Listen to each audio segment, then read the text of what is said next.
Hello, my name is Lyra Hill, and I'd like to share with you a new comic that I drew for the Landline, which is a new quarterly free publication that comes out of Chicago. This is what the first issue looks like.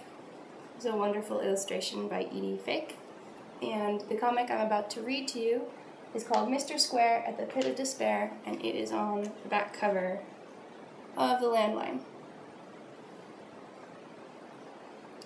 Now, I know it's probably a little bit hard to see the full comic because the quality of this video is pretty poor. So, here's the full comic with some nice Ken Burns effects. If you're having a hard time reading the titles at the upper left and bottom right corner, just remember that every time the squares shift direction, a new word is starting. Before we get into the narrative of the comic, I'd like to preface our experience by revealing a number of puns that take place towards the bottom of the page. First off, what is the easiest way to describe one dimension? The answer is a point. What is the easiest way to describe two dimensions? The answer there is a line. The third pun has to do with a hypercube, and you probably know or have deduced that a cube is the easiest way to describe three dimensions.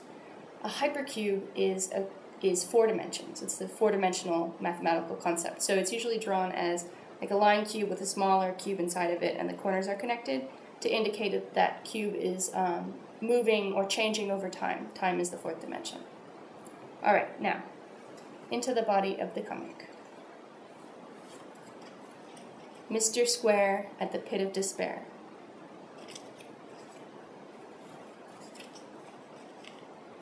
Buddy, it can't all be black and white. It's time for my walk. Let us visit the scene of great tumult.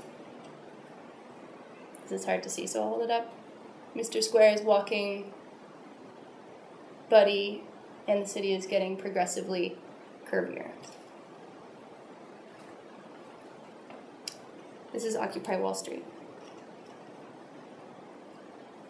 Welcome, friend. Try these on. See things our way. The next panels are seen through Mr. Square's eyes, wearing the glasses. Honkies talk jive.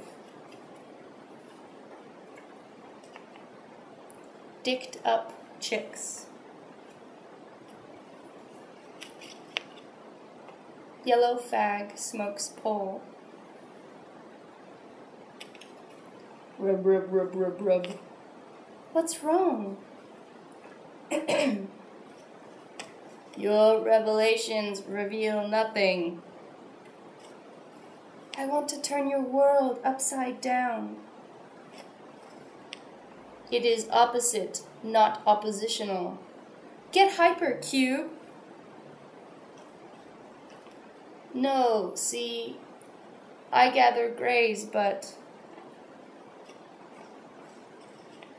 even mist is drops of water. What's your point? 1 dimension. Where do you draw the line? 2 dimensions. And then Buddy says, Let's get out of here.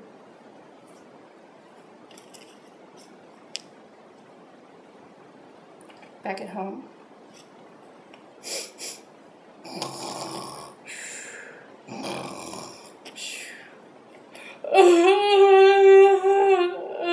Nothing means anything.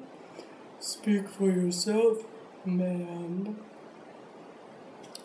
The End by Lyra Hill. Now, I'd like to go through the comic again. Remember that Mr. Square has been complaining about the lack of shades of gray, asking Buddy, it can't all be black and white. Mr. Square has been seeking subtlety.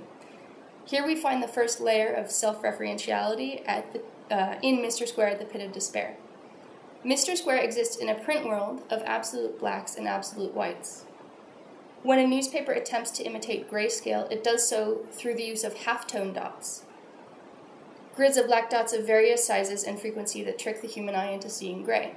You can see this effect in the borders of each panel and in the cubes that make up the titles. You see everything that's gray is actually just little dots. When Mr. Square decides to visit the quote-unquote scene of great tumult, he is searching for the moral ambiguity that, in this comic, is represented by the impossible concept of shade. Mr. Square, a cube-shaped character and a cultural square, is a white, middle-aged, middle-class male with the least remarkably named, least remarkable pet. His rigidity of form is in direct relation to his rigidity of experience. As shown in this panel, this journey towards the revolutionary part of town is also a journey into unfamiliar, unbalanced, curvy territory, where laws, including the law of gravity, are rejected. You can see everyone's floating. The woman Mr. Square meets welcomes him into this world of freer form, inviting him to see things our way, implying that our way is actually how things really are.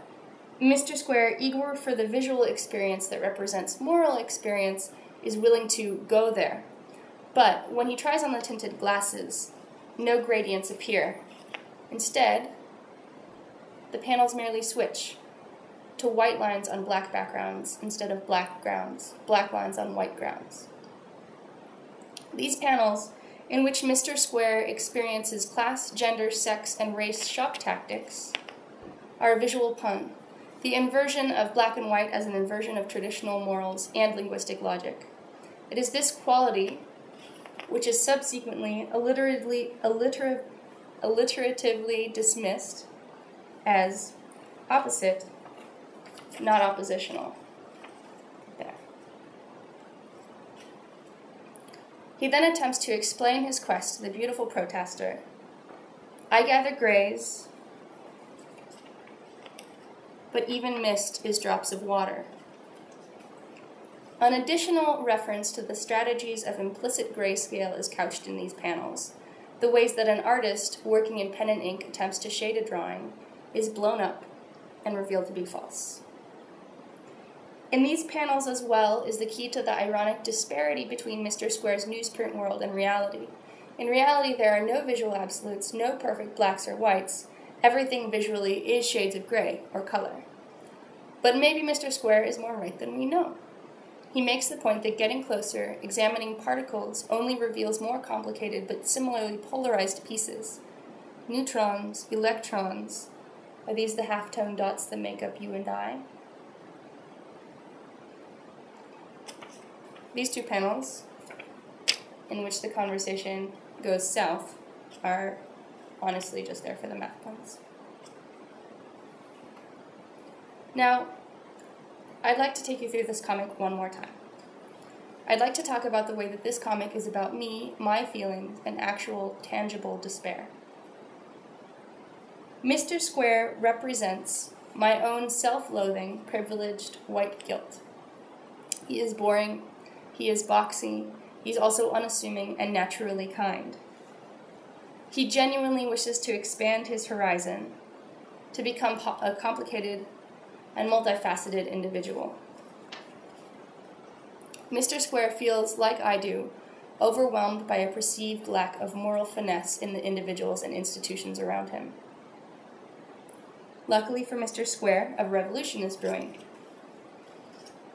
When he travels to the topsy-turvy area, he meets another sublimated aspect of myself, the earnest revolutionary, the hippie chick who wants to turn his world upside down.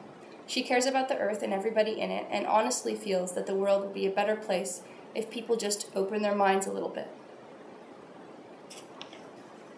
This section, in which broad stereotypes are turned on their heads, abstracted, changed, mixed, or generally fucked with, is a despairing reference to the seeming inability of large political movements or any large group of people to see beyond shock value, beyond the mindless back and forth of political and social manipulation through catchphrases and offending imagery. The gender binary, sexuality binary, race binary, class binary, religious binary, indeed the universal binary of good and evil. These panels are an absurdist interpretation of wrong-headed political correctness.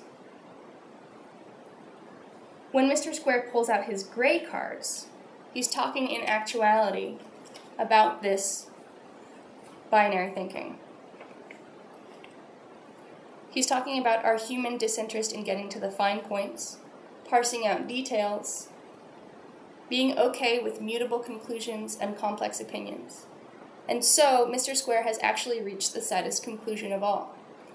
The broad strokes societies like to paint for lazy minds are just as boring, just as simple, just as black and white as the very fabric of our and his universe. In the end, the whole situation proves too exhausting to deal with, and Mr. Square, and my own paralytic abandonment of hope and hope for change, retreat into the comfort of nihilism and depression. Salvation from existential abandon is, however, presented in a small way here. Buddy's last line, "Speak for yourself, man," a cheap animism pun, provides escape from the gravity of Mr. Square's conclusion. He cuts through the self-defeat with an admission that really things don't have to be that complicated. He reminds us that even if we're all black lines on a white page, we're still each individuals. Thanks for listening, and please donate to the Kickstarter fund for the Landline. They're almost at their goal, and they need that money to continue printing. It is a free publication, and it's free of ads, so it's a very worthwhile cause.